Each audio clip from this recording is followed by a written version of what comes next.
Bueno, obviamente que esta es una presentación que les propongo de manera así bien abierta para que podamos en algún momento discutirla y estoy súper abierto a que revisemos los puntos porque yo partiría diciendo que si ya hay una histórica controversia en términos de modelos de psicoterapia, y si bien podría decirse que la orientación cognitivo-conductual es la que más se ha preocupado o más se ha ocupado en ganar evidencia científica, no por ello no tienen evidencia científica prácticamente todos los modelos de psicoterapia que tengan alguna legitimidad.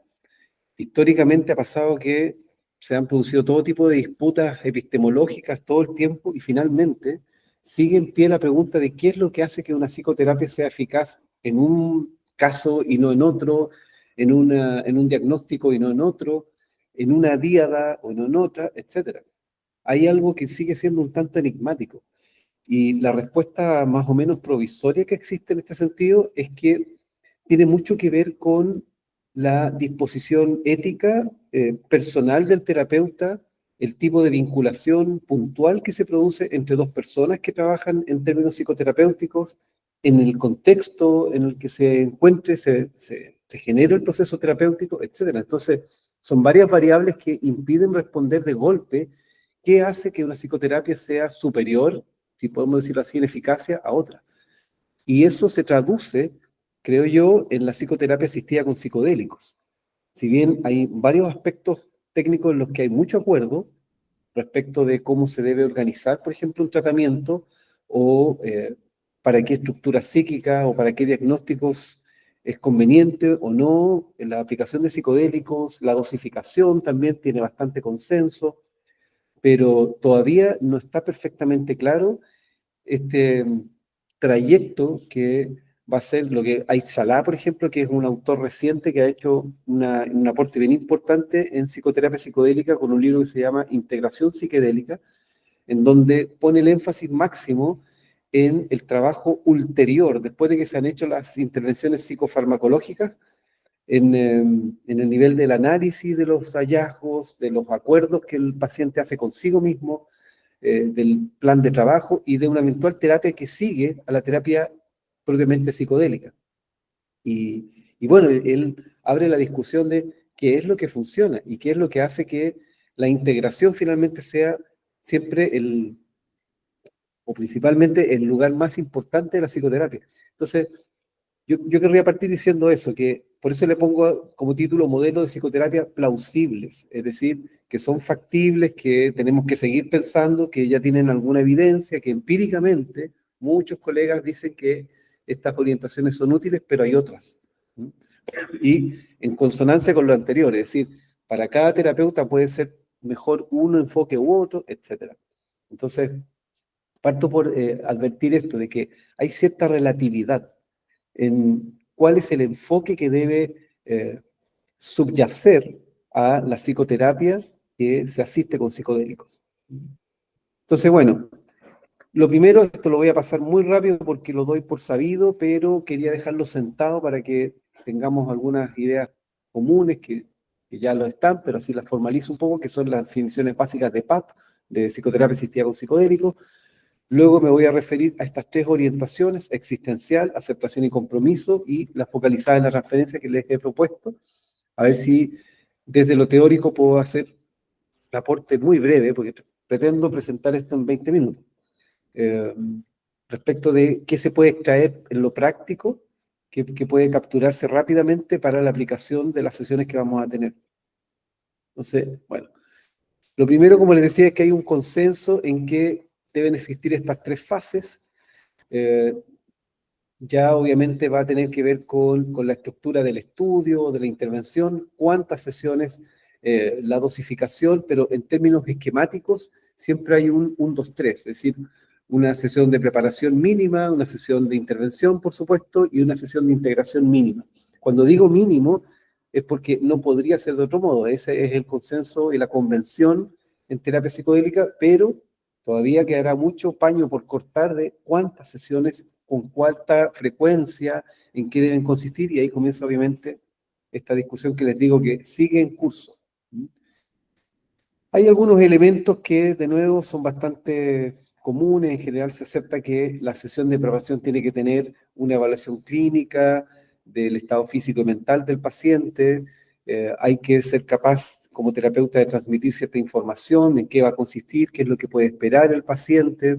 Y, muy importante, caminar hacia una identificación de la intención, del objetivo que tiene el paciente. Ahí, por ejemplo, ya hay algunos elementos que distinguen modelos porque, por ejemplo, desde el punto de vista psicodinámico, siempre va a existir, comillas, la sospecha de que una cosa es lo que el paciente dice y otra cosa es lo que demanda a nivel subjetivo, a nivel inconsciente.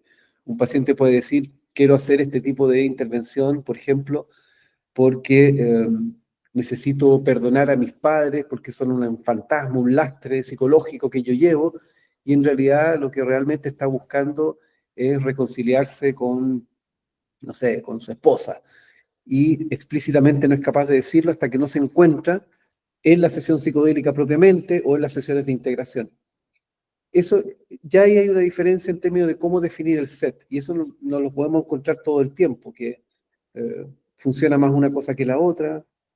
Es muy difícil cerrarlo en una respuesta única, pero reitero, lo que es bastante convencional es que esta es una sesión en la que debiera quedar más o menos establecido, ojalá a nivel de una estructura verbal, de una frase, de una expresión que todos podamos leer con cierta claridad, qué es lo que el paciente quiere.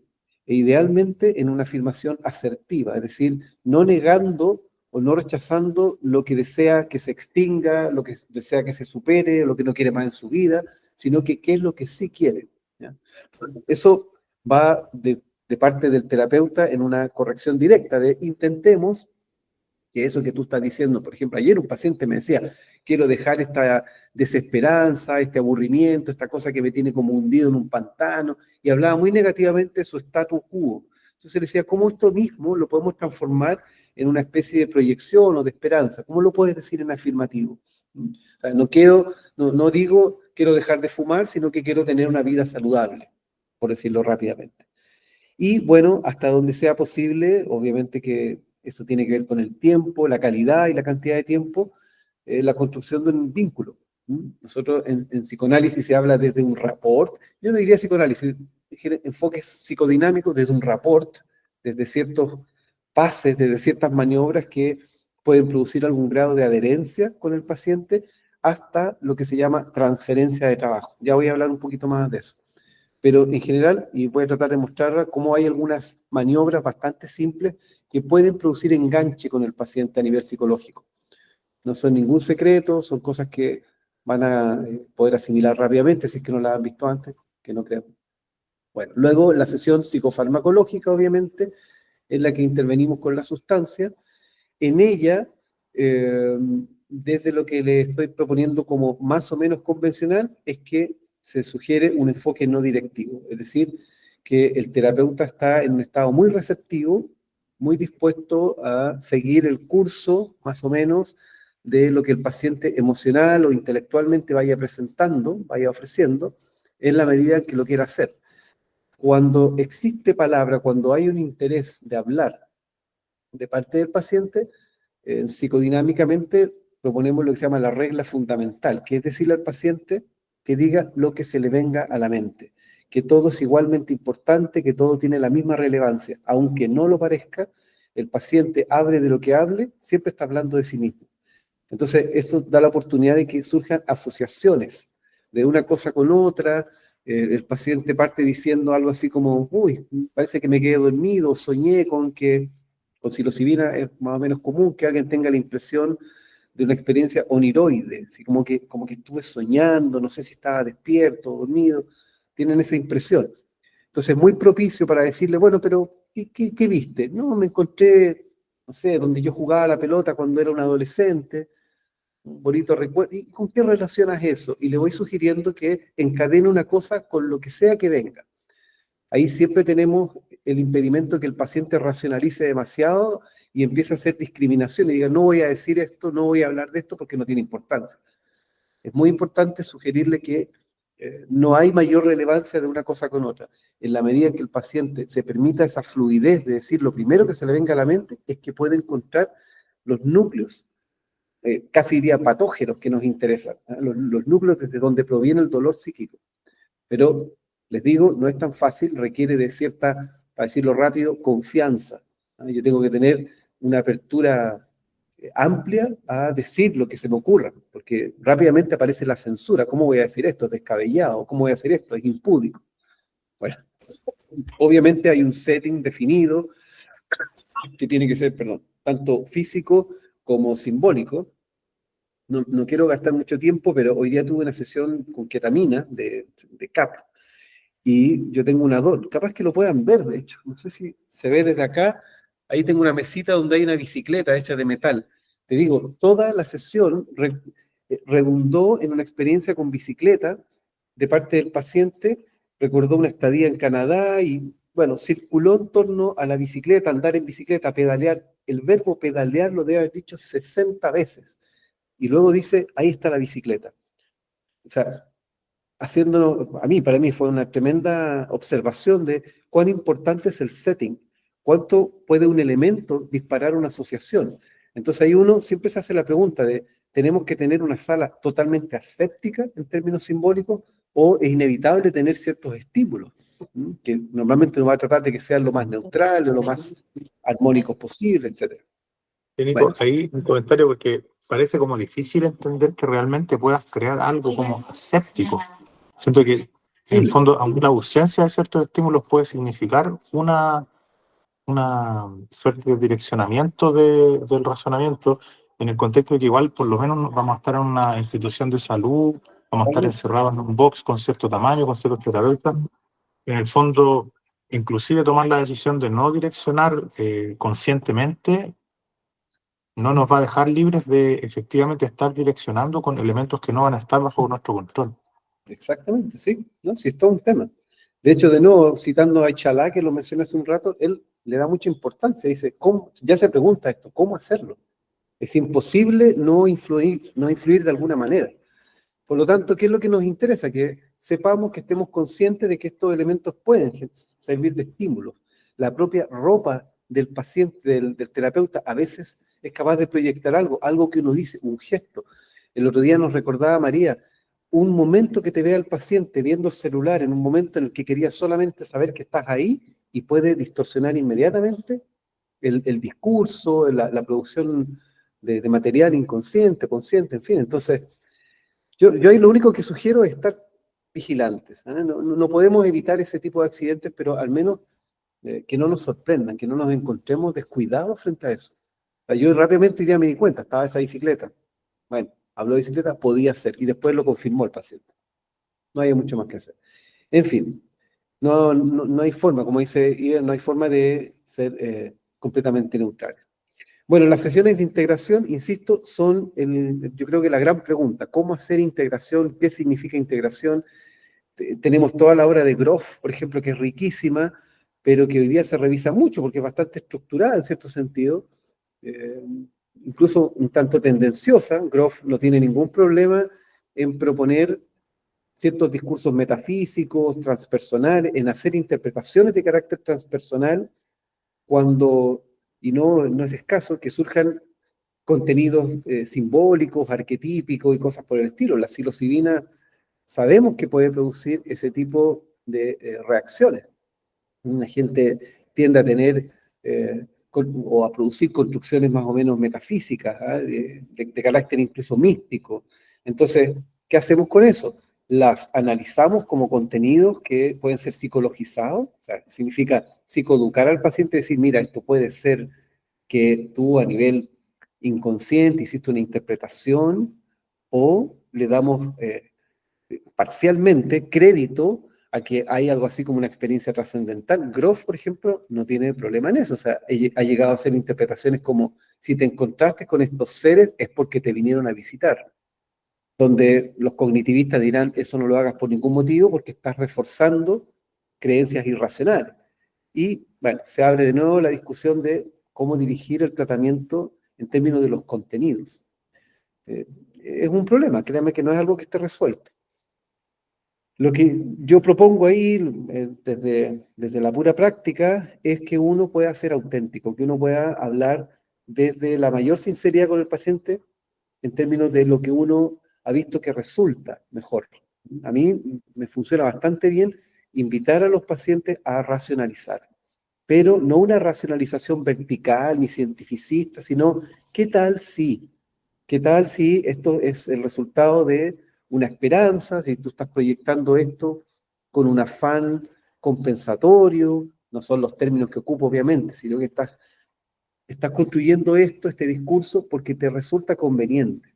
Y eso es algo que hacemos todos. Defensivamente, todos tratamos de sufrir menos. Entonces nos vamos a inventar una historia que nos resulte cómoda. Lo que pasó tanto tiempo, por ejemplo, con la hipnosis regresiva. Todo el mundo tenía experiencias pasadas tremendamente glamorosas, hasta que eso empezó a caer, si se desestabilizó. No puede ser que todo el mundo haya sido Cleopatra o Napoleón. Entonces, pero obviamente se requiere cierto tino. Ya, no me detengo más acá porque esto, insisto, es algo que, además, hay mucho material, se puede seguir revisando. Oye, a propósito de la indicación, ¿cierto?, de no direccionar, pero ante la situación donde verdaderamente siempre vamos a estar direccionando, eh, no sé, no podemos definir que nuestro setting, o sea, seguramente lo podemos hacer, tenga algunos elementos que orienten la reflexión del paciente hacia fenómenos de unificación, hacia estas como ideas centrales que son las que más buscamos en este caso, entendiendo la angustia existencial como el objetivo del trabajo. Eh, no sé si ustedes tienen experiencia, por ejemplo, exponiendo a los pacientes geometría sagrada, qué es lo que suele pasar. La María a lo mejor tiene algo que decir, si es que ha tenido la oportunidad de exponer a los pacientes a ciertos estímulos dirigidos y cuáles son los fenómenos que se van apareciendo. En tu caso, Nico, con los grupos masivos también, pues bueno, interactuar entre ellos, pero no sé si es que tú usarás algún tipo de pintura, dibujo, bueno, hay un montón de cosas en realidad que yo sé que están asociadas al mundo de la psicodelia, por ejemplo, y, y que y claro que seguramente tienen un efecto más como directivo. Sí, sí. No sé, María, si quieres comentar antes tú. No, bueno.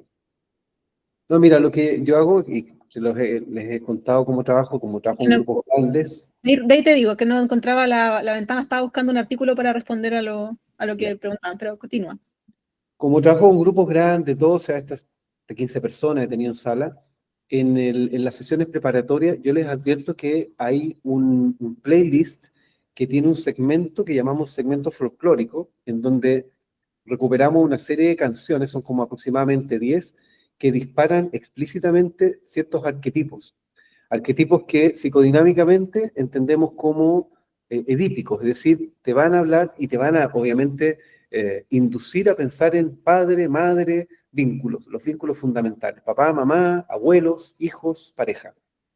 Y eso es una apuesta, ese es un ejercicio explícito que, insisto, en la sesión preparatoria se le ha advertido al paciente que ese es un elemento que está pensado para estimular lo que sabemos, comillas, chiquillos, lo digo con humildad, pero casi a ciencia cierta, que está a la orden del día en psicoterapia, que es los vínculos, las relaciones fundamentales, los padres, la pareja, los hijos, los amigos, en fin. Entonces, explícitamente ese segmento estimula de esa manera.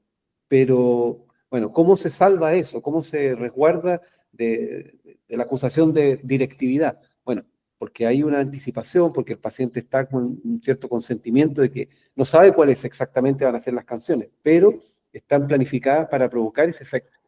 Y la verdad que da buen resultado, porque, les reitero, la mayoría de la gente trae temas relacionales y típicos. Entonces, cuando tienes 15 personas hay que alinearlo, hay que tener una cierta pauta común que permita formatear de alguna forma la sesión. Pues si todos hacen asociación libre al mismo tiempo, es imposible controlar un ejercicio grupal. Ahora, a nivel individual, me parecería mucho más cuestionable. Eso creo que podría estar mínimamente, o más, perdón, no, más bien máximamente determinado por lo que hablemos en las sesiones preparatorias. Porque te puedes encontrar con un ateo sufriendo porque se va a morir, o un religioso sufriendo porque se va a morir, o alguien que está dudoso, que toda la vida se declaró agnóstico, pero que concibe una especie de metafísica, no tengo idea, mil cosas. No sé. Nico, yo tengo una consulta. ¿El paciente puede solicitar un setting puntual? Yo creo que no, sobre todo si estamos haciendo este tipo de estudio en que tratamos de obtener una respuesta de ciertos parámetros comunes, me parecería que Perfecto. no. Pero en fuera de un estudio clínico podría hacerlo. Ah, por supuesto, en las sesiones individuales, por ejemplo, yo trabajo con una propuesta musical que viene del paciente, o sea, pero es un segmento, hay un momento, por ejemplo, la primera parte es una etapa de una fase de relajación, entonces se utiliza una música más o menos genérica de relajación, para respirar, para entrar en la conciencia corporal, en fin, pero de los segmentos que vienen después hay uno que lo puede escoger el paciente. Pero Perfecto. todo eso de nuevo está mediado por los grados de transferencia que hagan. No es lo mismo un paciente que te llama y te dice, oye, yo quiero hacer un tratamiento CAP, tú haces 3, 4 sesiones de preparación y vamos. Distinto que un paciente lleve un año contigo trabajando. Bueno, Mm. Oye, Nico, que claro que en nuestro caso podríamos, o sea, dado el objetivo que tenemos que está bien definido, podríamos ofrecerle alternativas al paciente basadas en sus creencias religiosas o espirituales o en torno a la espiritualidad, algún tipo sí, de diferenciación. ¿A qué voy? Que de repente cierto, no sé, símbolo, cierto mensaje, ciertas pueden ser incluso beneficiosos para llevar al paciente al lugar donde queremos, pues. Pero claro, tiene que estar sujeto a la voluntad de él y ahí, claro, no vamos a nosotros dar la libertad total de que experimenten la vivencia quizás desde un plano a lo mejor yéndose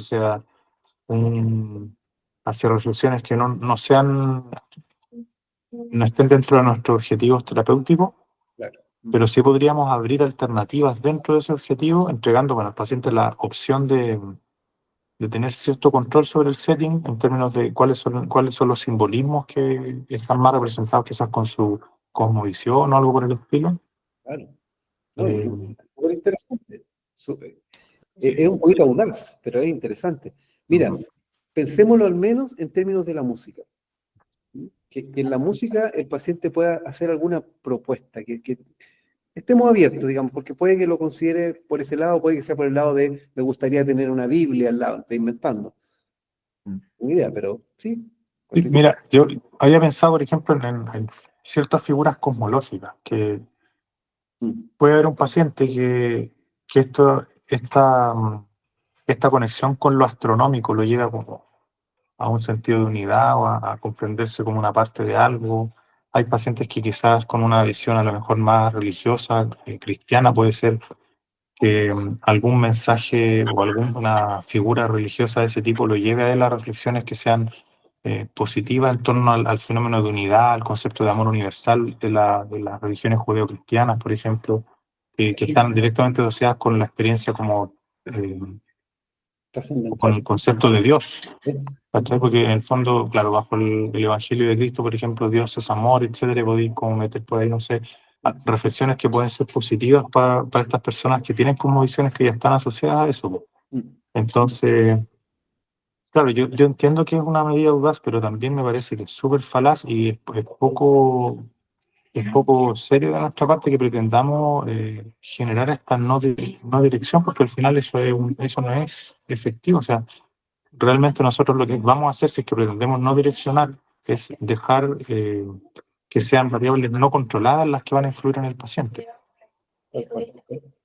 Sí, oigan, perdón, pero yo tengo dos acotaciones. Lo primero que me preocupa sería como el comité revisor, porque que exista una diferencia entre el setting en distintos pacientes podría ser como algo de preocupación. Y cuando vi el tema como de la música, el setting, pensando en la música, creo que debería ser como el mismo track para todos por lo mismo. Mm, Porque podría, o sea, porque ahora nuestro objetivo, como es un estudio piloto, es muy así la seguridad y iniciarlo y todo el tema. Y lo otro, en el tema de las figuras, como cosas o deidades o cosas como más que puedan evocar alguna especie de importancia en la religiosidad creo que no hay mucho al respecto como de qué figuras podrían potenciar una mayor conexión y algo más, pero se me olvidó. No, de que Pero, eso podía igual afectar el ¿sí? sesgo. Uno no sabe cómo otra persona va a interpretar esa figura si es que sí, no es de su...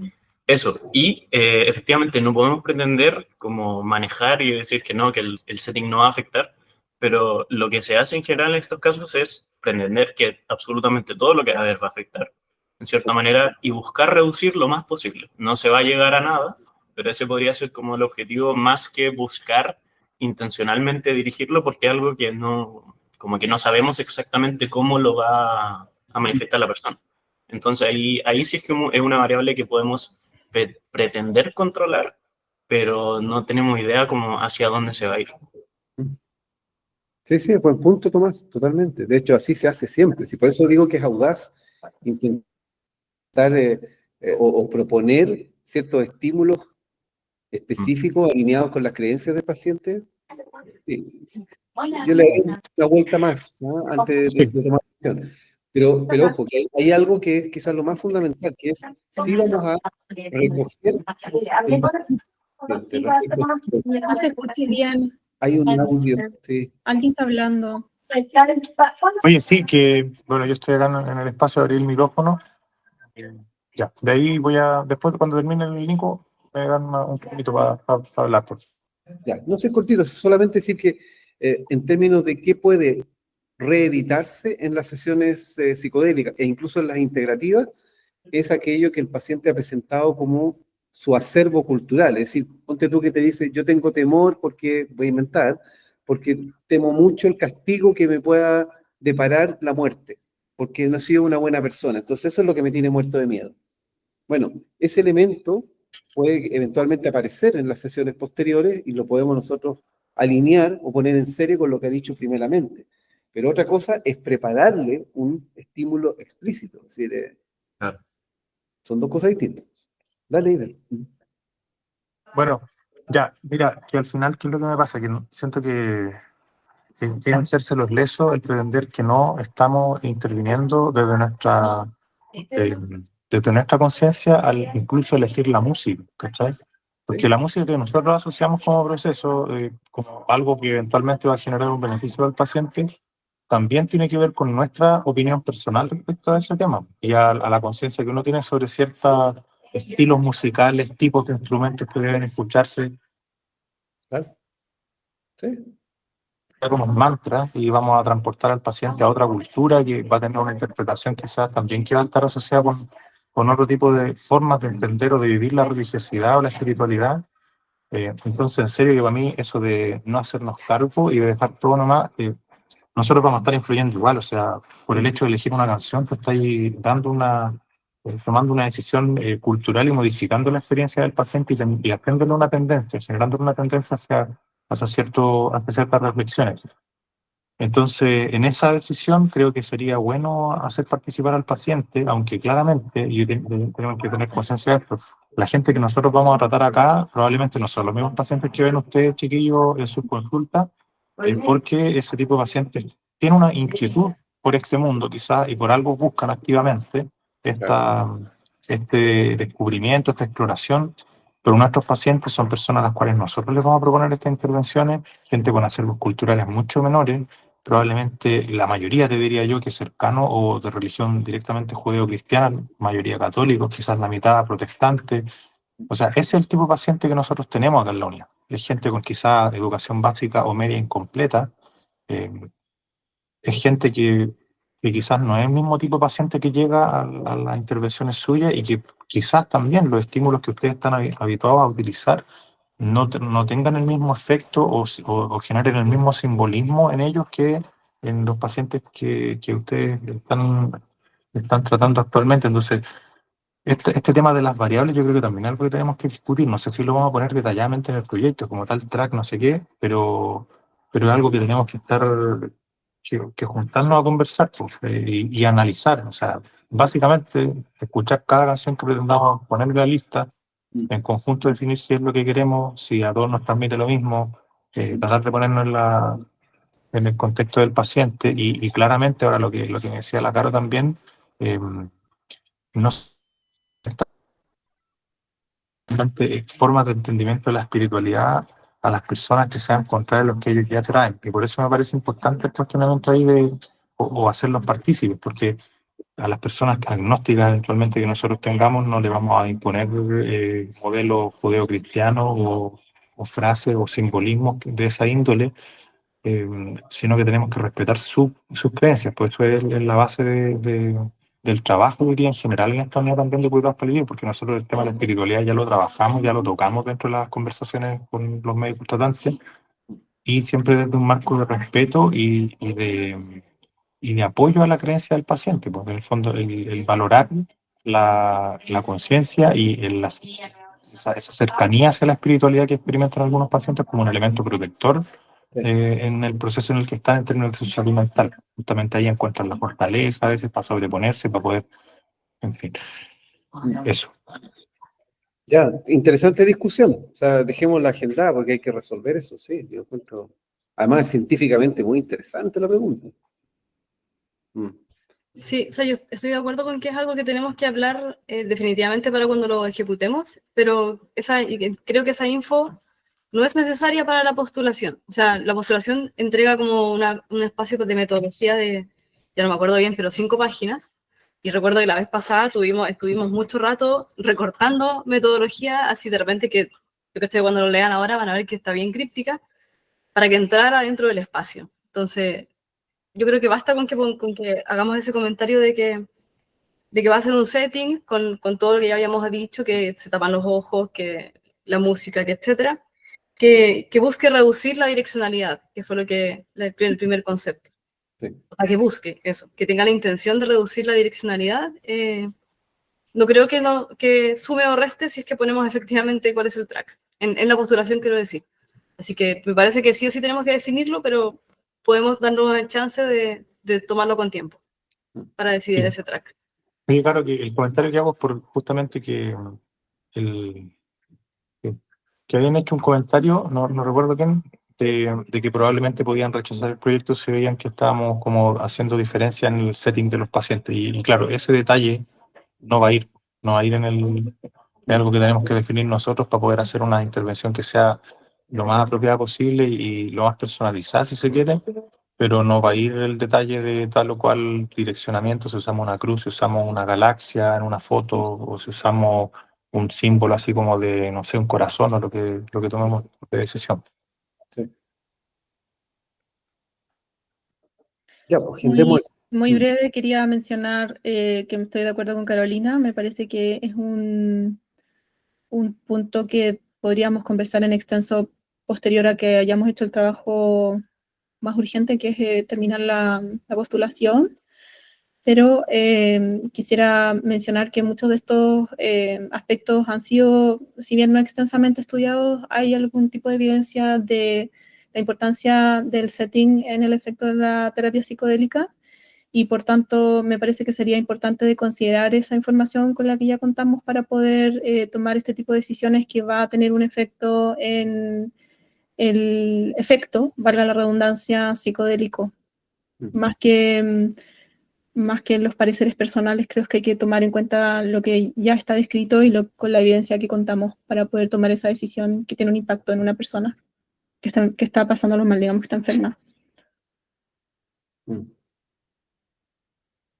Ya, pues, discutamos si efectivamente hay una evidencia, pero también podemos dar un pasito más allá. O sea, podríamos pensar cómo introducir algo nuevo, si es que queremos, revisémoslo. Sí, siempre teniendo en cuenta que lo que vayamos a hacer no vaya a poner de alguna manera en riesgo el efecto positivo que pueda tener la experiencia psicodélica. ¿Ah? Sí, siempre y cuando esté al servicio del paciente. Creo que eso nunca hay que olvidarlo como parte fundamental de nuestro quehacer en general. Como bioético básico.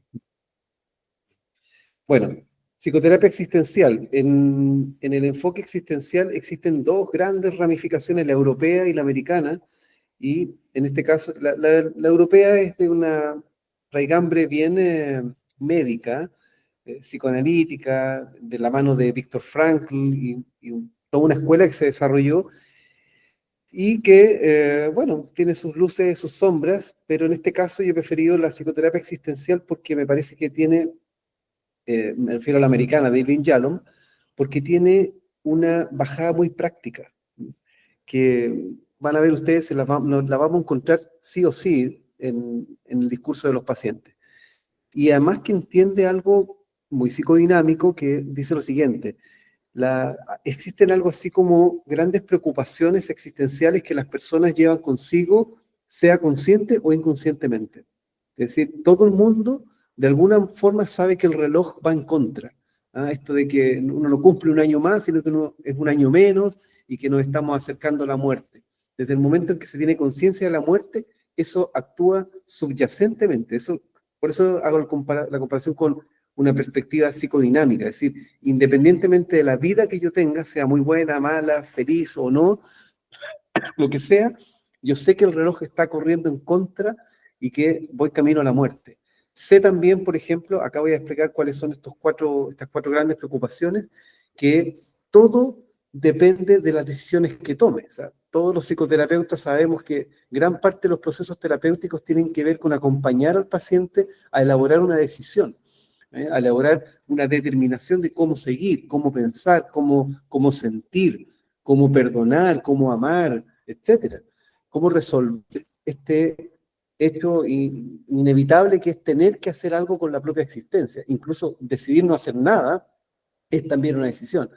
Entonces, el enfrentamiento a hay que usar la palabra a veces como sustantivo, como lo dice Heidegger, se habla de los existenciales, como asuntos existenciales. Entonces, uno de ellos es, bueno, que vamos directo a la muerte, eso lo sabemos subyacentemente, aunque no estemos pensando en ello, que la libertad nos acosa constantemente porque tienes que decidir, ya sea que decidas que alguien decida por ti o no, tú estás decidiendo.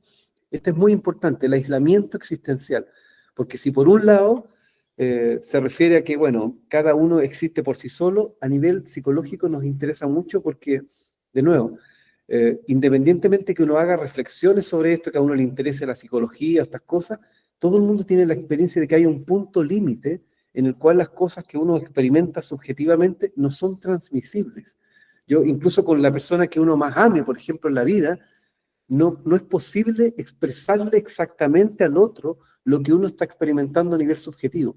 Y eso, desde el punto de vista de la terapia existencial, genera una experiencia de aislamiento. O sea, el encuentro con un otro, con el más cercano otro, madre, hijo, amantes, amigos, las relaciones más intensas, aún así tienen un límite de transmisibilidad de esos sentimientos. Y queda siempre una dimensión que rezagada, digamos, a la pura experiencia subjetiva.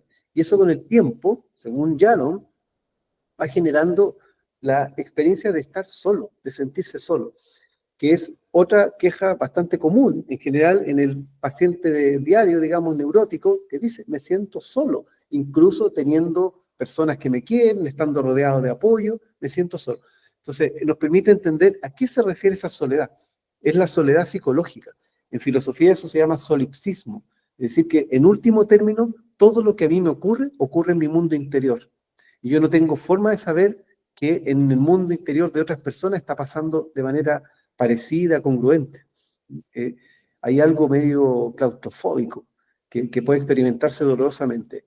Y por último, como si fuera poco lo anterior, la experiencia del sinsentido, es decir, que a la vida tengo que necesariamente atribuirle sentido, inventar mi historia, o como dijeron los filósofos franceses, haciendo la vida una narrativa, es decir, me voy a inventar que soy un buen hombre, me voy a inventar que soy generoso, o que soy amarrete, o que soy dicharachero, que soy un amargado, lo que sea, pero yo me tengo que inventar.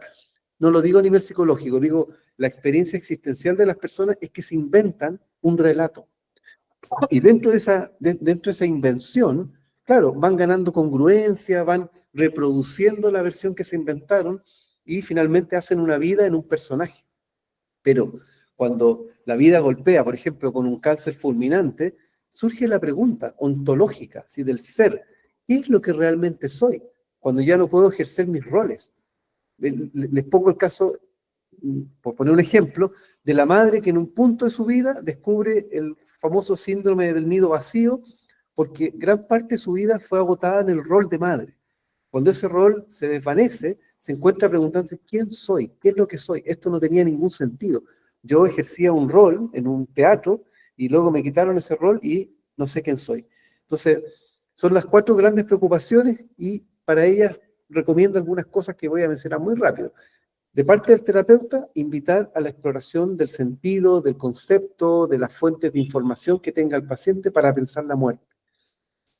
Hay por ahí algún autor que ha dicho, lo que hay que hablar con el paciente es de la mortalidad, no de la muerte, porque la muerte significaría que realmente existe, y no sabemos, porque puede que haya trascendencia, o puede que no, puede que esto sucumba, así como en un proceso bioquímico que termina y punto, se acabó, o puede que haya algo que continúe, una conciencia que perdura, no lo sabemos. Entonces, dice, lo que nos interesa es hablar de la mortalidad. Somos mortales, eso es un hecho, nos vamos a morir, va a haber un cese de funciones fisiológicas, pero si hay algo más allá, no lo sabemos, no podemos ni afirmarlo ni negarlo. O sea, es una muy buena y muy fenomenológica parada del terapeuta, decirle, no nos podemos mentir ni creyendo una cosa ni la otra, porque no lo sabemos, no nos hemos muerto aún.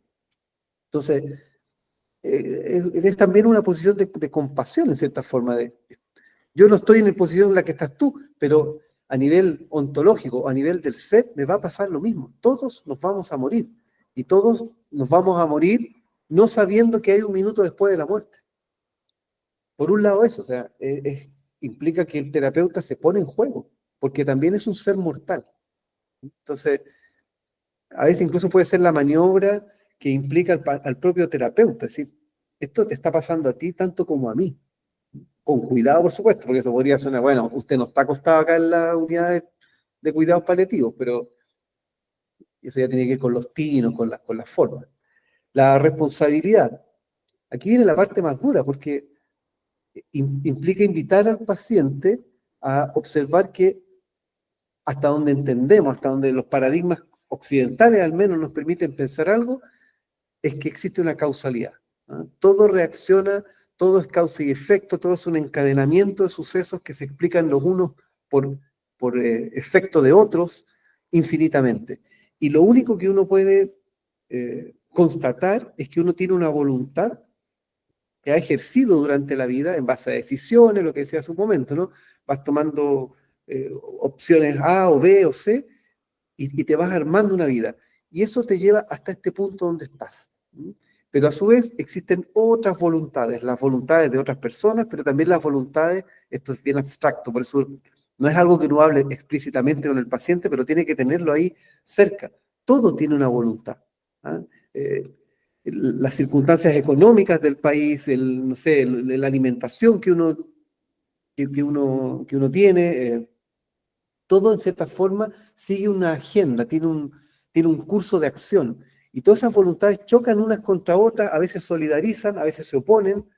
Y esa es, en definitiva, Irving Yalom dice, es llamarlo al realismo de que lo que está pasando ahora no es más que el efecto de causas anteriores. Nos gusten o no nos gusten, es así. Obviamente, de nuevo, implica un cierto tacto, porque el realismo puede doler mucho.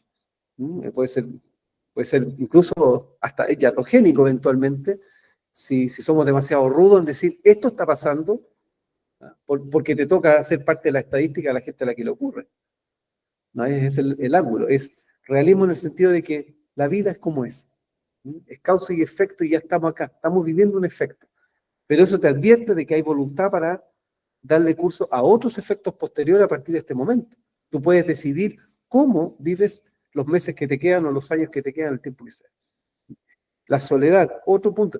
Yo quiero hacer aquí un pequeño inciso, que es que la perspectiva de la psicoterapia existencial en cuidados paliativos no podemos pretender que sea, o sea, puede ser compasiva, pero tiene que ser realista y va a implicar un grado de dolor. No hay forma de suavizar estas cosas. O sea, esta soledad que puede experimentar el paciente, aun cuando tenga el apoyo de toda su familia, es la soledad estructural de la que hablaba hace un momento. Nadie está viviendo esto conmigo realmente. Ni la persona que más me ama, ni mi perro, ni mi gato, ni mis seres queridos, nada. No es posible. Esto lo tengo que vivir solo. Así como vine al mundo solo, me voy solo. Entonces, bueno, ahí hay algunas maniobras bastante mecánicas que son útiles, que es utilizar los reflejos, por ejemplo. Un poquito más adelante voy a explicar un poco cómo funciona eso. Pero, en definitiva, va a sentir impotencia y esa impotencia hay que alojarla. Hay que ser capaz incluso de poner un poco el propio cuerpo para que sea sobre él disparado algo de esa impotencia. Yo me voy, tú te quedas. Hay sentimientos como envidia, celos, impotencia, sensación de injusticia, todo eso conectado con lo anterior, aunque no se ha asumido la causalidad. Si al final, chiquillos, si me permiten el excurso filosófico, nada ocurre sin una causa. Ese es un principio de la filosofía moderna, es decir, nada es sin fundamento, nada ocurre de manera fortuita. Si algo nos parece fortuito es que no hemos entendido todavía sus causas, pero parece que todo tiene una causa.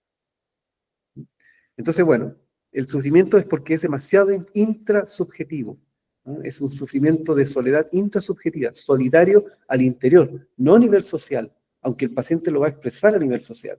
Es que no me encuentro solo porque veo que la gente se aparta de mí, o algunas personas sienten que su condición médica hace que otras personas se alejen de ellos, o que sientan una piedad incómoda. Bueno, todo eso hay que alojarlo, no hay otra alternativa, acompañar en la reflexión. El sinsentido quizá es, igual lo marqué delante porque es quizá el aspecto más difícil, porque es muy cruel descubrir en una reflexión dura, que de nuevo no estoy diciendo que haya que invitar hasta aquí al paciente, a menos que eso surja, a descubrir que la vida, hasta donde entendemos, parece no tener ningún sentido. El sentido va a venir solo, y sí solo, si nosotros le atribuimos uno.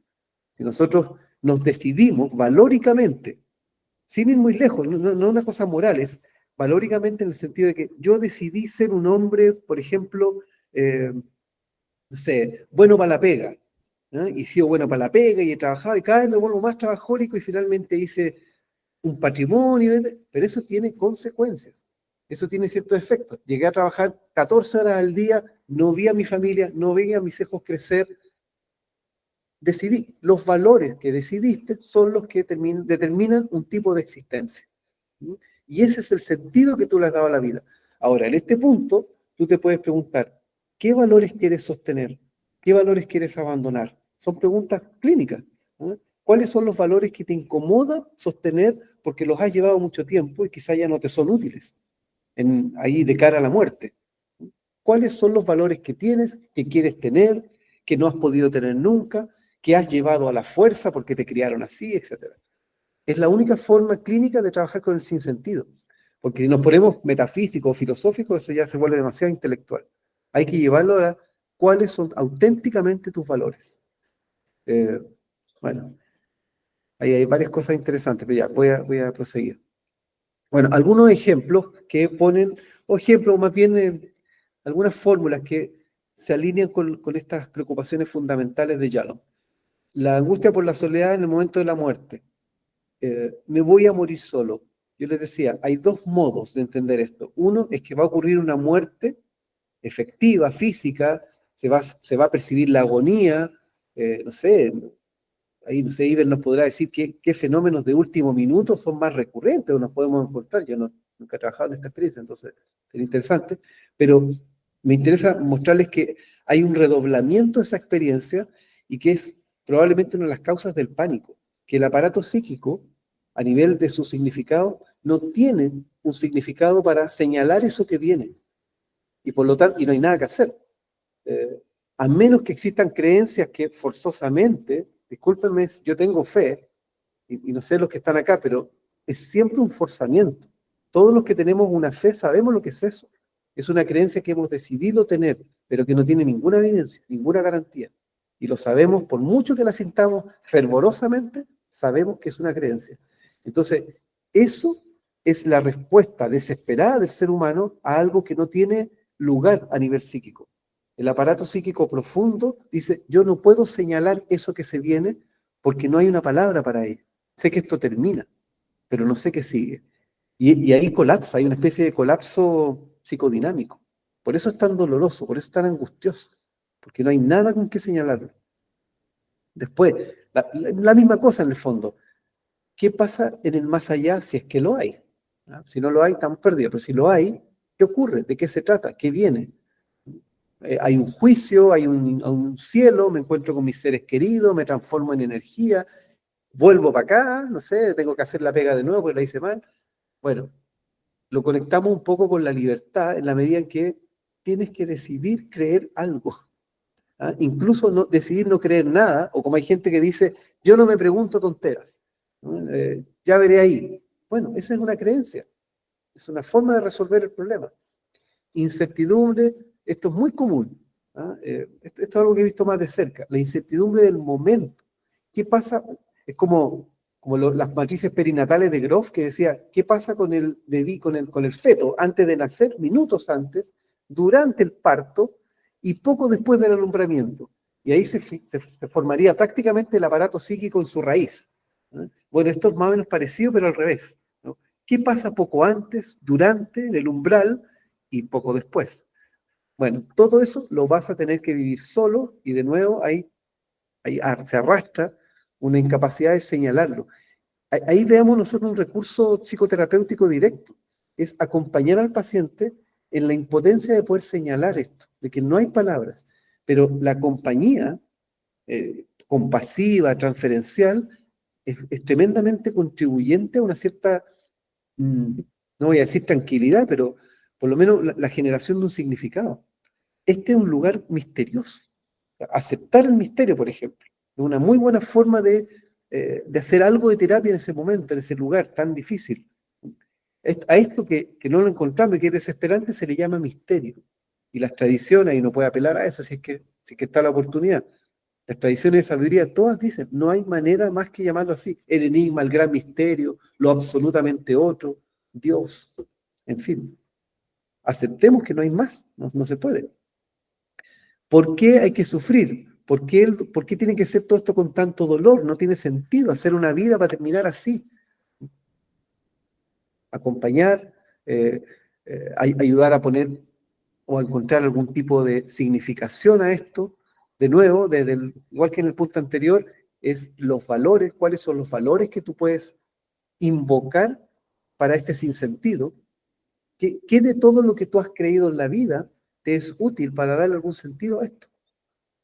Tenemos que estar súper dispuestos a la frustrante respuesta de no tengo idea, nunca me preparé para la muerte. Lo que nos vienen diciendo hace 3000 años las tradiciones, mucha gente no lo hacemos, no estamos preparándonos para la muerte, creemos que nos vamos a morir de viejo. Ojalá muy tranquilos en la cama y rodeados de amor. Y puede que no. Y aquí ahí tenemos que enfrentar esa situación. Me cambio. Psicoterapia de aceptación y compromiso, bueno, es una corriente que viene de la orientación de la terapia cognitivo-conductual y que busca, como lo dice el nombre, una estrategia que permita amortiguar el dolor, que permita absorberlo de alguna manera. No tiene por qué ser ni placentera, ni mística, ni una cosa espectacular, pero que le permita al paciente recurrir a, valga redundancia, a ese recurso, que pueda tener algo así como, lo estoy inventando en este momento, algo así como un amuleto, un asa, algo de qué agarrarse conceptualmente, que sea una definición que construyó. De esto yo me voy a hacer, con esto me voy a comprometer en el momento del sufrimiento, de la angustia, de una representación, de una filosofía de vida, etcétera. Todo eso es, finalmente, esto es lo que sabemos tras bambalinas, es un discurso. ¿Ah?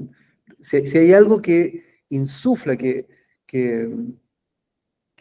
le da fuerza a la angustia, es que, primero, la rechazamos, y segundo, es que cuando finalmente hay que mirarla, no he entrado en una relación constructiva con ella. Si la angustia, esto es muy difícil decirlo, pero no es más que una señal de que está pasando algo para lo cual no tienes recursos.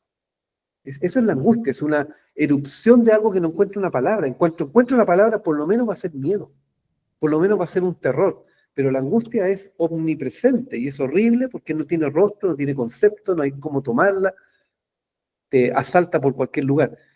Una estrategia terapéutica clarísima es ayudarle al paciente a construir un tipo de compromiso. A esto vas a recurrir tú en los momentos difíciles. Y eso es algo que hay que, de nuevo, lo que decía hace un momento, inventarlo. Hay que comprometerlo, hay que establecerlo, no va a venir de afuera. Es una decisión. Para esto hay un ejercicio que se sugiere mucho en la ACT, que es muy parecido al mindfulness, que es bueno, ahí hay que permitirle al espacio terapéutico un momento directivo en el que, mira, te propongo este ejercicio, una respiración, puede venir, recuéstate, cierra los ojos, concéntrate en tu respiración, e imagina que estás junto a un río y que en el río corren algunas hojitas que son llevadas por la corriente.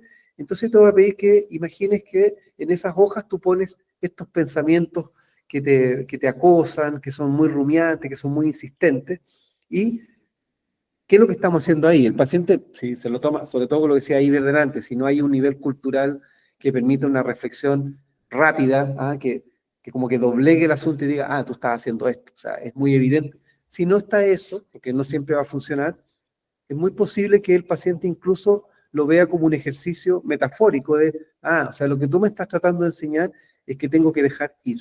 Bueno, es de lo más difícil del mundo, es la base de la meditación, del mindfulness, de otras maniobras de ese tipo, y no es fácil, pero se puede acompañar y además podemos poner mucho énfasis en que funciona. Si alguien adiestra su cabeza, su corazón, a dejar ir, no porque no tengan importancia las cosas, sino porque las cosas fluyen, porque todo, o sea, tú estás fluyendo, todo está ocurriendo, el tiempo está transcurriendo, usa esta visualización. No es un remedio definitivo, ni mucho menos, es para paliar algo de la angustia. Se le llama así, por las hojas del río. Esto es más complicado, requiere otro nivel de vinculación con el paciente, pero es cuando existe renegación de la muerte, cuando existe esta especie de protesta de maldita sea, no quiero vivir esto, no lo quiero para mí, y está el paciente parado así subjetivamente, no rechazo esto no es para mí, esto es injusto, esto no corresponde, hay algo mal aquí, esto no debería estar pasando. Bueno, insisto, esto requiere cierta delicadeza, pero la pregunta es, en tu secreto íntimo, tómate el tiempo que sea necesario para hacer ese preámbulo, esa preparación. En la mayor intimidad personal, ¿qué es lo que te autoriza? ¿Qué es lo que a ti? Yo a veces he usado palabras como, sé bien carerraja, sé bien patúo, sé bien desfachatado. Olvídate por un momento de la moralidad, de cualquier parámetro externo. ¿Qué internamente te autoriza a rechazar, repudiar o enojarte con la vida por algo que tú sabes que es así? ¿Qué te lo está permitiendo? Y ahí surgen respuestas muy extravagantes, muy egoístas, muy narcisistas, pero hay que permitírselas y hay que poder alojarlas. Porque el paciente te puede decir algo así como, es que yo siempre he creído que yo era especial. Casi como, soy tan especial que no me iba a morir nunca. O soy tan especial que no me podía morir en una sala de hospital con este dolor que tengo. Y no se hace nada más, eso era. Ok, tú tenías esta idea, tú tenías este concepto, y ese concepto es el que te tiene, obviamente, en tensión. Bueno, requiere un poquito de intimidad, para que el paciente sea capaz de confesar algo de ese tipo. Si no, va a tratar de confesar, comillas, ideas más morales, que sean más correctas con el otro. Gran parte de la psicoterapia, ya más ampliamente dicho, tiene que ver con permitirle al paciente decir lo que realmente siente, pero no es nada fácil, porque estamos todos pensando en qué van a pensar de mí, qué va a creer de mí, no queremos ser juzgados. Y por último, bueno, en cuidados paliativos, ya aquí traté de unir las tres cosas, el enfoque de compromiso, de aceptación y compromiso, y el uso de la psilocibina. Bueno, como les decía, la angustia existencial esto es muy importante para nosotros tenerlo en la cabeza desde el enfoque, desde la propuesta psicodinámica existencial, que hay dos niveles.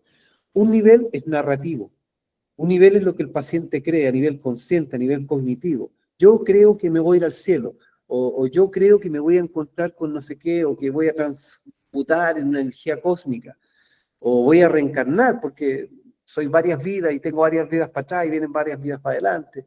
O no, me pudro, no hay nada más, lo que sea. Todo eso es lo que el paciente a nivel del yo puede declarar conscientemente. Pero nuestra teoría dice que a nivel estructural, que hice el paralelo, psicoanalíticamente sería inconsciente, pero a nivel más existencial o a nivel incluso cognitivo-conductual, son esquemas cognitivos implícitos. Es decir, son mecanismos, son estructuras de razonamiento, de raciocinio, que el paciente ha ocupado toda su vida. Y entonces, en un nivel se queja de una cosa, pero en el otro nivel está sufriendo porque no hay forma de resolver este problema. Cualquier intento de resolver ¿Qué va a pasar? ¿Por qué está ocurriendo esto? ¿Qué va a ser de mis hijos? No tiene ninguna, no hay ninguna explicación, no hay forma de garantizar eso. Entonces, casi como el sufrimiento garantizado. ¿Ah? Por eso es que en psicoanálisis decimos, no tratemos de evitar que haya angustia. Las personas van a vivir toda su vida con ansiedad, porque hay cosas que no se pueden resolver. Estamos rodeados de misterio y no hay nada que hacer con eso. Nada que hacer, salvo, obviamente, todo lo que hemos dicho. O sea, trabajar en asumirlo, en conectarse con el misterio, en tener una práctica espiritual. Son las únicas maneras. Y aún así, al final del día puedes abrir un ojo y decir, me estoy autoengañando.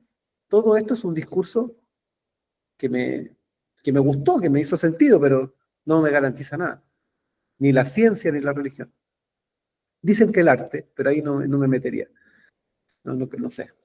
Bueno, la experiencia con psilocibina tiene nos contribuye en algo muy importante, que es la relativización. Permite, lo digo así por ahora, hay una sacudida y una desestabilización de ciertas estructuras, incluso de ciertas creencias, de ciertas perspectivas, interpretaciones, y por lo tanto puede el paciente eventualmente tener en esa flexibilidad apertura a otras posibilidades, a otros discursos, a otras interpretaciones que incluso ha rechazado. Ahí hay algo bien clave, que el paciente se pueda permitir, con nuestro concurso, aceptar que toda la vida dije, por ejemplo, que Dios es una tontería que se inventan algunas personas de un viejito que no sé qué, y resulta que ahora empiezo a sentir que Dios existe. ¿Ah? Eso puede pasar perfectamente en una sesión de psilocibina, con psilocibina. Puede tener la impresión de que está todo hiperconectado, que hay una trascendencia y que todo tiene un sentido. O sea, eso el terapeuta tiene que capturarlo, tiene que poder alojarlo, devolvérselo al paciente para que en la integración lo podamos evocar. Tú hablaste de esto, tú hablaste de haber encontrado un sentido, no en un sentido de que tengo que hacer esto mañana, sino en un sentido de que esta vida no es absurda. Es todo un sistema ecológico del cual somos parte, que sería una metafísica muy naturalista, sin recurrir a Dios, ninguna cosa rara, basta con el sistema, con la ecósfera, ¿no? Ahí hay suficiente sentido.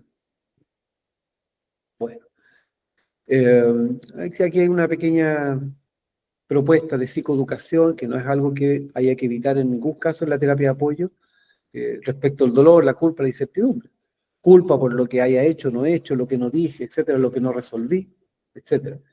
Bueno, aquí les puede parecer extraño esto, pero hay una propuesta en ACT de sugerirle al paciente que en este punto de su existencia tiene derecho a disolver esos mecanismos de control social que son la moral. ¿Por qué? Porque uno puede transmitirle lo siguiente, mira, la moral, el derecho, las buenas costumbres, lo decente, lo indecente, todo ese tipo de códigos que nos regularon durante la vida y que nos generaban culpa si yo no hice esto, si me estacioné mal, si me estacioné en el estacionamiento discapacitado. Si todo eso es una regulación social, pero llegado a este punto, en un plano tan existencial, te cuento que en realidad son convenciones sociales, no son verdades. Tú ahora te puedes deshacer de todas esas culpas porque en realidad esas culpas siempre estuvieron asociadas a parámetros inventados por el ser humano. No son verdades. Esto, por supuesto, requiere de nuevo de tener una vinculación que permita decir algo como lo que estoy diciendo, porque puede ser hasta escandaloso. O sea, ¿no existe el bien y el mal, doctor? Sí existe, pero en un plano en el que hemos aceptado vivir con reglas. Pero en el universo entero, no existe el bien y el mal. Las cosas pasan. Entonces, es una forma de exculparse, siempre y cuando uno deje atrás ese paradigma. Es una reflexión demandante, pero poderosa. Y por último, la psicoterapia focalizada en la transferencia, obviamente de cuño psicoanalítico. Otto Kemper es el primer promotor, pionero en hablar en una terapia que se concentra en el vínculo, en producirlo, en trabajar sobre él. No es algo tan explícito como ¿qué te pasa conmigo?, sino el terapeuta está muy atento al flujo que se produce, al intercambio. Y lo que busca es que el paciente, para decirlo rápido, se dé cuenta de cómo conceptúa sus relaciones. Y eso es pega del terapeuta, decirle, entonces tú cuando te relacionas con tus amigos, tú tiendes a querer ser el líder. pucha, mira, porque de acuerdo a lo que me cuentas, siempre es el mandón, el que arregla las cosas, etcétera. Bueno, apunta a eso, a que el paciente tome conciencia de los roles que le gusta adoptar, por decirlo así. ¿Ah? ¿Cómo tú te paras frente a los otros? Date cuenta que las acciones son las que dicen quién eres con los otros, no lo que tú crees que eres, sino qué realmente pasa. Por eso es que en terapia focalizada, en la transferencia, no hay ningún empacho en concitar la presencia de personas directamente. Es decir, bueno, te voy a pedir que vengas con tu esposa, que traigas a tu hijo mayor, que vengas con tu mejor amigo. Ese tipo de cosas nos interesa para contrastar. No es lo que vamos a hacer acá, pero les estoy introduciendo la idea. Bueno, la explicación es que las experiencias tempranas, sobre todo los cuidadores, las personas del primer estadio formativo del aparato psíquico, determinan lo que va a pasar en el futuro. Transferencia, una mínima definición. En la psicogénesis, cuando se está formando el aparato psíquico, desde el día 1, no sabemos bien desde cuándo y cómo, pero desde muy temprano, el aparato psíquico se relaciona con objetos. Objetos son todo lo que se encuentra en su entorno. Y los vínculos que va a tener con esos objetos van marcando, van determinando, o lo que decimos son huellas némicas, son huellas neurales por un lado, son huellas también psíquicas, que van determinando cómo se va a interpretar futuramente otro tipo de vínculos. Para cuando tú puedes tomar conciencia de, parece que yo tiendo a relacionarme destructivamente con el otro, incluso en el amor, en la amistad. Ojo, no es tan simple como que soy una mala persona. Puedo ser re buena persona, pero siempre tengo el plan de destruir o de someter, de controlar. Todo eso, para cuando yo puedo tomar conciencia de ello, ya pasó mucho tiempo y ya eso está fijado. Y lo que puedo hacer ahora es compensar, es tomar conciencia. Pero son estructuras que van a tener una tendencia muy fuerte, son lo que llaman pulsiones, no las puedo corregir, van a estar ahí siempre. Pero una cosa es ser pasivo frente a ellas y otra cosa, obviamente, es tomar conciencia y darme cuenta de que tiendo a hacer esto. La transferencia, entonces, es un lugar psíquico de relación en el que se proyectan estas relaciones antiguas y predeterminan las actuales. Hay transferencias que se llaman salvajes, que son las que se producen, en realidad son todas las que no son clínicas, así por lo menos se establecen terapias psicodinámicas. Todas las transferencias son salvajes, las amorosas, las amistosas, las de enemigos, las de colegas, todas esas son salvajes. Yo no me doy cuenta y estoy creyendo a esta persona que va a ser mi maestro. A esta otra, en cambio, hoy parece que me coquetea. Y son todos los rollos que yo me paso. Pero en terapia esperamos que el terapeuta sea capaz de producir una transferencia de trabajo, es decir, que la controle en pro de los objetivos que ha establecido el tratamiento. Y por último, esto sí que es psicoanálisis, lo menciono rápidamente. Hay 3 tipos de transferencia: real, simbólica e imaginaria. La real la dejo fuera porque no viene al caso hablar acá de eso, es muy largo, pero sí hay una simbólica y una imaginaria. La imaginaria es la del espejo, esa cosa que el otro día me contaban una anécdota de una madre a la que su hija le dice, estoy saliendo con alguien, y la madre le dice, no me gusta ese hombre, y no sabía absolutamente nada del tipo, y le dice en el acto, no me gusta ese hombre. Entonces, es una transferencia imaginaria salvaje. Ella no tiene idea, pero todos los hombres son malos. Entonces, la hija está saliendo con un hombre, tiene que ser malo. Ya, esa no es una transferencia que podamos manipular demasiado, pero sí podemos hacer mucho con la transferencia simbólica, la que se basa en el lenguaje. Es decir, ¿qué dice el paciente? ¿Qué digo yo? ¿Qué pasa en el pimponeo de la sesión? Y ahí lo que mínimamente tenemos que tener en cuenta son los patrones de atribución de significado. Es decir, cómo el paciente, frente a una... Yo les digo, por ejemplo, la palabra, les voy a decir una palabra, la palabra psilocibina. La palabra psilocibina es estática, pero ustedes le van a atribuir distintas cosas. Si yo les digo pito de marihuana, atribuyen distintas cosas. Si yo les digo cáncer, atribuyen distintas... La palabra es fija, pero la atribución de significado es variable y es personal. A eso tenemos que estar muy atentos en este sentido, porque cuando yo voy detectando que el paciente tiende, por ejemplo, a ser paranoico, para decir una palabra así grandota, suspicaz, que siempre está sospechando, bueno, le puedo devolver eso. Y si la devolución es cortés, es compasiva, es gentil, el paciente va a sentirse identificado, y cuando nos identifican, se produce transferencia. Cuando yo le digo al paciente algo que es verdad, que es exacto, le digo, mira, tú en general tiendes a creer a priori que las personas pueden ser traicioneras. ¿Mm? Y eso es efectivamente lo que el paciente cree, y eso está dispuesto en un espacio de vinculación terapéutica, el paciente va a decir internamente, sí, tiendo a creer eso. Y como no lo estoy juzgando, ¡pum!, se produce enganche. Si yo fuera a decir, no, es que tú aquí te equivocas, Pedro, porque todo el mundo no es traicionero, tú ahí estás mal. ¿Ah? Tú todo el tiempo estás pensando que te van a hacer, no sé, que te van a hacer trampa. Yo ahí lo estoy juzgando, eso no produce transferencia. Si le digo, tú tiendes a ver que siempre puede haber esa potencialidad, que es tal cual lo que me ha dicho él, bueno, produce transferencia de trabajo, transferencia simbólica. Objetivo, entonces, hay dos cosas que desde esta terapia tratamos de ir, lo que estaba diciendo anteriormente, que es la decisión y la identificación. La decisión, yo me imagino que esto debe pasar mucho en los pacientes oncológicos, todo es bueno o es malo, todo es siniestro o favorable, ominoso o conveniente. Ya.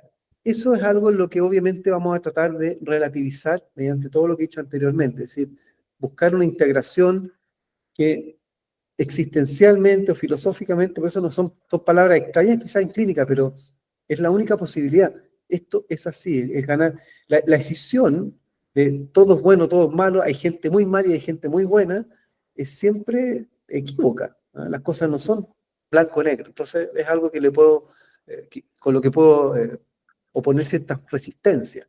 De nuevo, obviamente, con los cuidados necesarios. Y la identificación es proyectiva, es lo mismo. ¿Mm?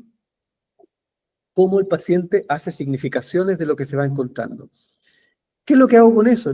Yo no las discuto, sino que le muestro. Ahí viene toda la pega de la elucidación, es decir, tú acabas de decir esto, yo lo parafraseo, lo organizo y te lo devuelvo.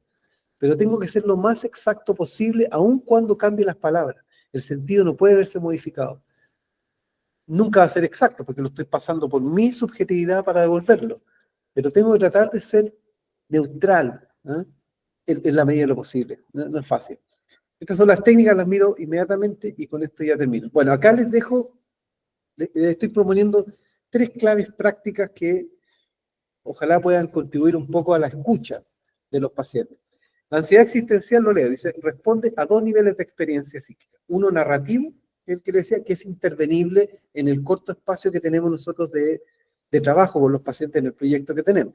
Es intervenible porque el paciente explícitamente va a decir que cree o no, que siente así o así, hay un discurso. Pero hay otro estructural con el cual probablemente no podamos hacer mucho, que es el que creemos que puede ser intervenido solo a nivel psicodinámico profundo. Pero ahí es donde está la esperanza psicodélica, que por sí solo el sistema, en su autoorganización, sea capaz de hacer algo a nivel estructural. Bueno, pero ¿qué podemos hacer en lo práctico?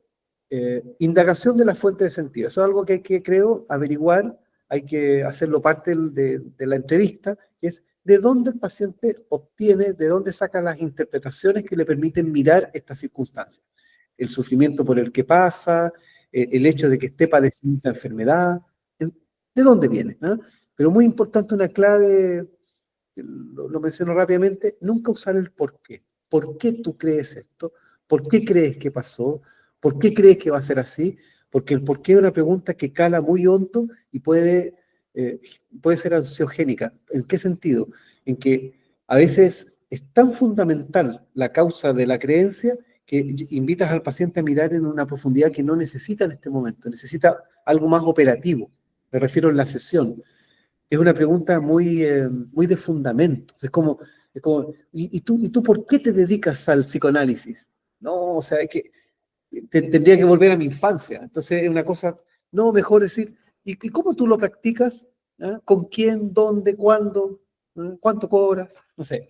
Pero el por qué es una pregunta que evitamos en estas cuestiones existenciales para no agrandar el agujero, en el fondo, ¿no? Ya hay un agujero por el que pasan cosas que no podemos explicar, entonces si le pido que la explique, lo estoy sometiendo a una angustia innecesaria.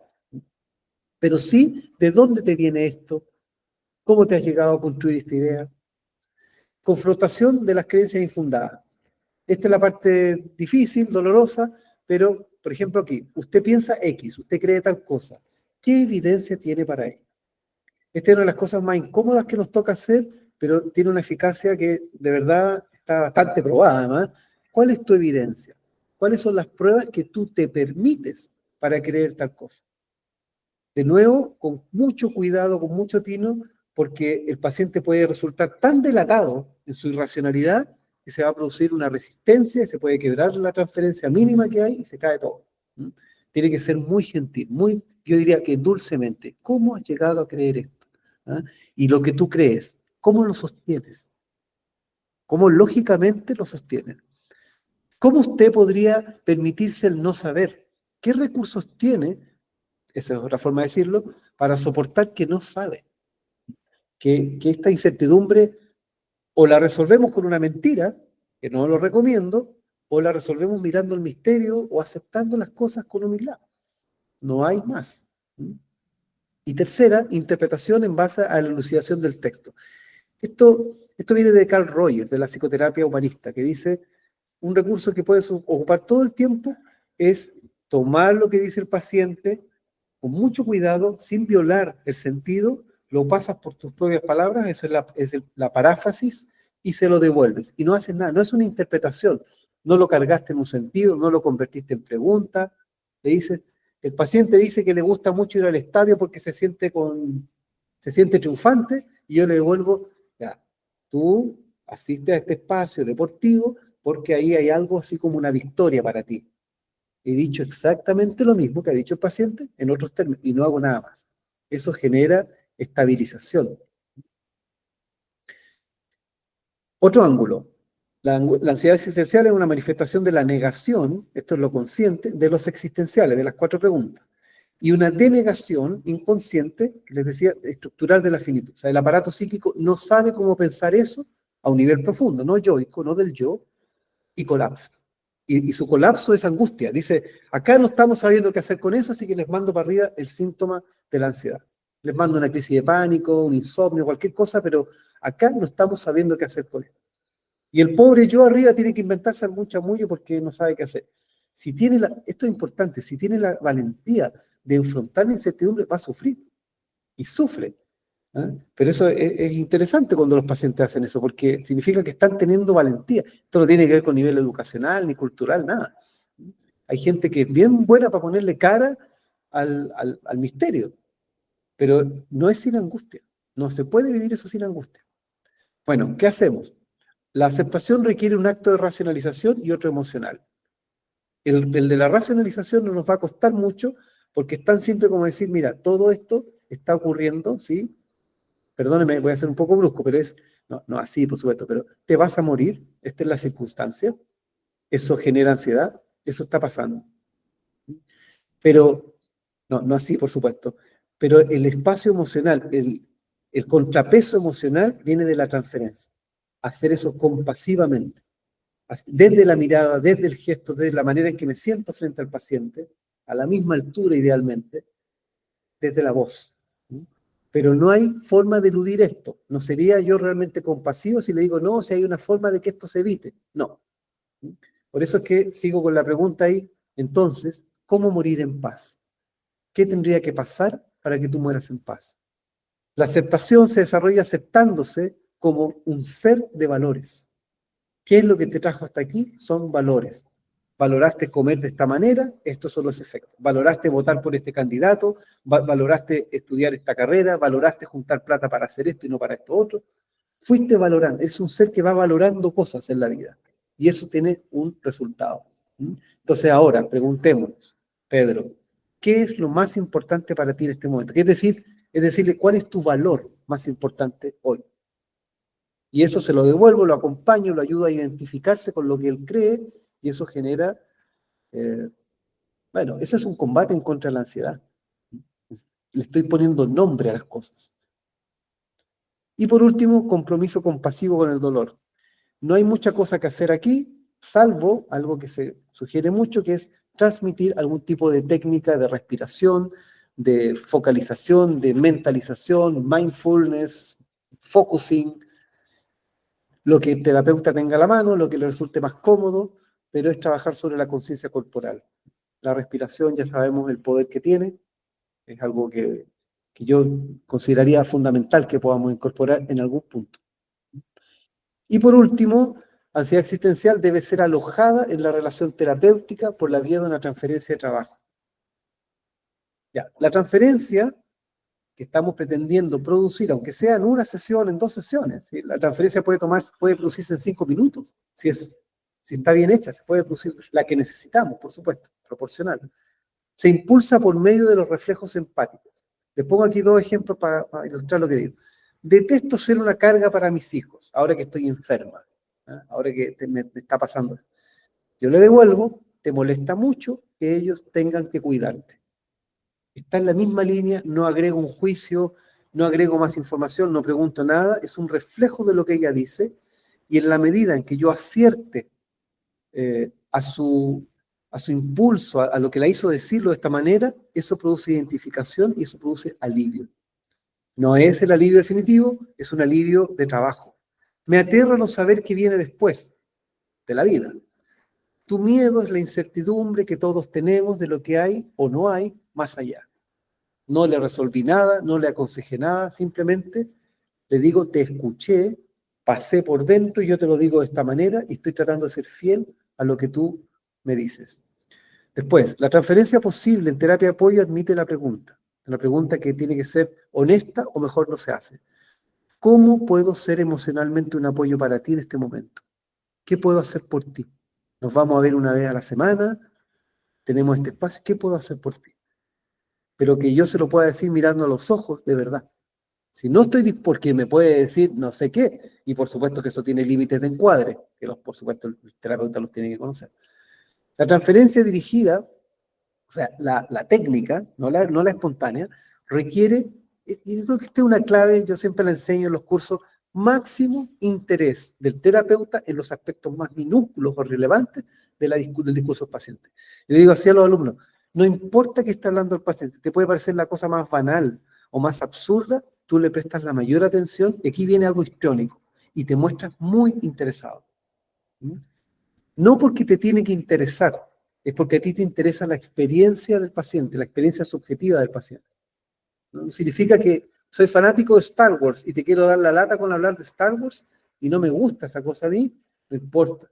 No es eso a lo que yo le presto atención. Le presto atención a que para él es eso muy importante. Ahí ese es el cuidado. Bien, les dejo acá, bueno, esa es una referencia a algunos libros que presentan modelos. Hay varios modelos de terapia psicodélica, no los alcanzamos a implementar nosotros en este espacio, pero bueno, es una referencia. Eso es lo que les quería presentar, chiquillos.